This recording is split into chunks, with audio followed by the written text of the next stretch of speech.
নিরাপত্তার কথা জি বলছি, আমি কনসার্ন জানাচ্ছি, এবং আমার উপর যদি পরের বার আক্রমণ হয় সেটাকে ট্রেজারি বেঞ্চ থেকে দায়িত্ব নিবে কিনা এটা আ- তাহলে বলুক যে আমরা দায়িত্ব নিব, আমরা সরকারের দায়িত্ব আছে, পরের বার যদি আপনার উপর আক্রমণ হয় আমরা দায়িত্ব নিব। আমি বসে যাচ্ছি সরাসরি অস্ত্র হাতে আমাকে কোপাতে আসা ব্যক্তিও এখন যখন আবার আমার নেতা কর্মীদেরকে হুমকি দিচ্ছে, তাহলে তো আমি অবশ্যই নিরাপত্তাহীনতায় ভুগবো। আমি যে নোটিশটা দিয়েছি এটার উপর তো আমার বক্তব্য আছে। ব্যক্তিগতভাবে এটা এত বেশি এ, হুমকির মুখোমুখি হতে হচ্ছে মাননীয় স্পিকার। আমি আসলে নির্বাচনের আগ থেকেই আপনারা জানেন আমি যে অঞ্চলে জন্ম নিয়েছি সেই অঞ্চলে একটি দ্বীপাঞ্চল, এবং যেখান থেকে ইলেকশন করেছি সেই জায়গায় ভূমিদস্যু জলদস্যুদের উৎপাত অনেক বেশি। এটা ধারাবাহিকভাবে গত পরশু আমি হাতিয়া থেকে আসার সময়ও প্রশাসনিকভাবে এবং বিভিন্ন মারফতে জানতে পেরেছি। আমি যে ফেরিতে করে আসতেছিলাম আমার উপর আক্রমণের জন্য ডাকাত দল প্রস্তুতি নিয়েছিল, তারপরে প্রশাসনের সহযোগিতা আমি সেখান থেকে এসেছি। এর আগেও আমি 2বার আক্রমণের শিকার হয়েছি, নির্বাচনের সময় 3বার আক্রমণের শিকার হয়েছি। আমার পক্ষে যারাই কোনো কথা বলে, এমনকি মসজিদে আমার জন্য দোয়া করেছে, সেই মসজিদের ইমামকে মসজিদের ভিতর থেকে বের করে এনে প্রচণ্ডভাবে তার উপর হামলা করা হয়েছে, এবং তাকে আজকে প্রায় 1.5 মাস ধরে তাকে চিকিৎসা নিতে হচ্ছে। আমার উপর যারা আক্রমণ করেছে আমি আপনাকে সেই জায়গায় কিছু নোটিশের সাথে কিছু ডকুমেন্টস দিয়েছি যে সরাসরি অস্ত্র হাতে আমাকে কোফাতে আসা হয়েছে। একজন সংসদ সদস্য হিসাবে আমি এই বিষয়টা এখানে উপস্থাপন করতে বাধ্য হচ্ছি, কারণ এই জায়গাটায় আমি মনে করি সন্ত্রাসীদের কোনো রাজনৈতিক ঠিকানা নেই। প্রতিনিয়ত বিভিন্ন একটি রাজনৈতিক দলের পদধারী এবং বিভিন্ন ক্ষেত্রে পূর্বের ফ্যাসিবাদী লোকজন তারা সরাসরি ফেসবুকে থেকে একটি রাজনৈতিক সংগঠনের এখনকার শেল্টারে থেকে ফেসবুকে ভিডিও আকারে আপনারা যদি তদন্ত দেন, তদন্তে আমরা রিপোর্ট পেশ করব, ভিডিও দিব, এবং প্রত্যেকটা রেকর্ড আমাদের কাছে আছে যে তারা কিভাবে আমাকে হত্যার হুমকি দিচ্ছে, এলাকায় ঢুকতে না দেওয়ার হুমকি দিচ্ছে। আমি তো আমার যেই এলাকা যেখান থেকে আমি নির্বাচন করছি সেই এলাকায় আমাকে নিরাপদে যাওয়ার ব্যবস্থা করতে হবে, নিরাপদে আমাকে থাকার ব্যবস্থা করতে হবে, আমার সাথে যারা নেতাকর্মীরা চলাচল করবে তাদের নিরাপত্তা দিতে হবে।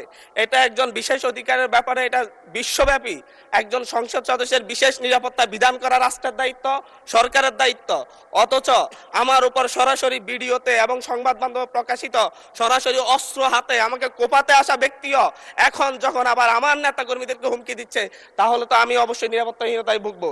তো এই ব্যাপারটা অবশ্যই গ্রহণ করে আমি মনে করি একটা তদন্তে পাঠানো দরকার, সংসদীয় তদন্ত হতে পারে, এবং কারা এই ব্যাপারে আমাদেরকে, আমি সহ আমার নেতাকর্মীদেরকে কিভাবে হত্যার হুমকি দিয়ে এবং এখন এলাকায় থাকে সরাসরি আক্রমণ করে, এমনকি আমার উপর আমার নিরাপত্তা দিতে যাওয়া পুলিশের উপর আক্রমণ হয়েছে। নট এ সিঙ্গেল আসামি অ্যারেস্ট হয়েছে। ভোটের দিনে আমার উপর আমার গাড়ি বড় হামলা করে, আমার গাড়িতে 6টা কুকুর দাগ এখনো আছে, এখনো তারা এলাকায় ঘুরে বেড়াচ্ছে। বিটিভির সাংবাদিককে কুপিয়েছে, এখনো এলাকায় ঘুরে বেড়াচ্ছে। এই প্রত্যেকটা আসামির ক্ষেত্রে দেখা যাচ্ছে তৎকালীন ইউনিয়ন বিএনপির সভাপতিকে হত্যা করেছে, ইউনিয়ন বিএনপি সদস্যকে হত্যা করেছে। এই ধরনের হত্যা মামলার আসামিরা, এই ধরনের হত্যা মামলা, আমি আমার বিশেষ নিরাপত্তার বিধিতে কথা বলতেছি, আপনাদের উপরে হামলা হতে পারে এইভাবে না। না মাননীয় স্পিকার, এটা একেবারে মাননীয় সদস্য আমি আমার নিরাপত্তার কথা জি বলছি, আমি কনসার্ন জানাচ্ছি, এবং আমার উপর যদি পরের বার আক্রমণ হয় সেটাকে ট্রেজারি বেঞ্চ থেকে দায়িত্ব নিবে কিনা এটা তাহলে বলুক যে আমরা দায়িত্ব নিব, আমরা সরকারের দায়িত্ব আছে, পরের বার যদি আপনার উপর আক্রমণ হয় আমরা দায়িত্ব নিব। আমি বসে যাচ্ছি। আর জি নয় বলতে হবে যে যারা এই সন্ত্রাসী কার্যক্রম করে তাদেরকে আইনের আওতায় আনবো আমরা। আমরা এই ধন্যবাদ নিরাপত্তা মাননীয় একজন সদস্য। সংসদ এখন সদস্য একটু হিসাবে শুনেন। এটা আমার হাহাকারও বলতে পারেন, কারণ আমি মামলা দিয়ে জিডি করে এখন পর্যন্ত মাননীয় এই ব্যাপারে সদস্য কোনো প্রতিকার পাচ্ছি না, যার একটু কারণে শুনেন, আমাকে সংসদে বলতে হচ্ছে। একটু শুনুন দয়া করে। আপনার নোটিশটা পেয়েছি এবং আপনি বসেন দয়া করে, অসুবিধা নেই।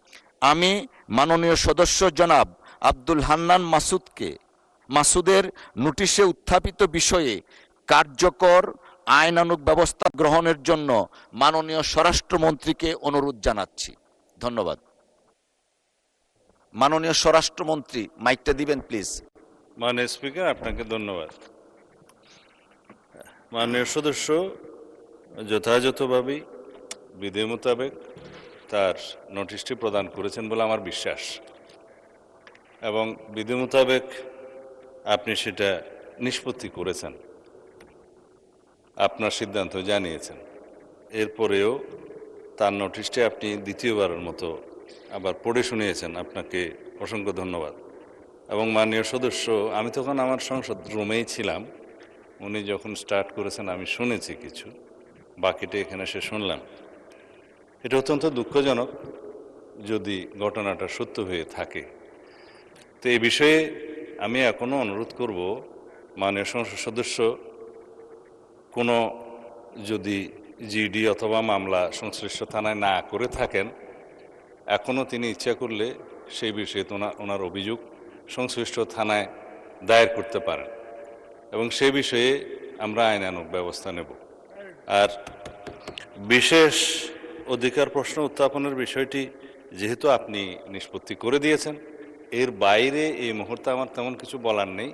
তবে আমি আশ্বস্ত করতে চাই, শুধু মাননীয় সংসদ সদস্য যিনি উত্থাপন করেছেন তার বিষয়ে নয়, যে কোনো মাননীয় সংসদ সদস্য এই হাউজের যদি সেরকম কোনো পরিস্থিতির শিকার হন, তাহলে যেন বিষয়টি স্বরাষ্ট্র মন্ত্রণালয়ের নজরে তাৎক্ষণিকভাবে আনেন অথবা নিকটস্থ থানায় সেই বিষয়ে অভিযোগ দাখিল করেন।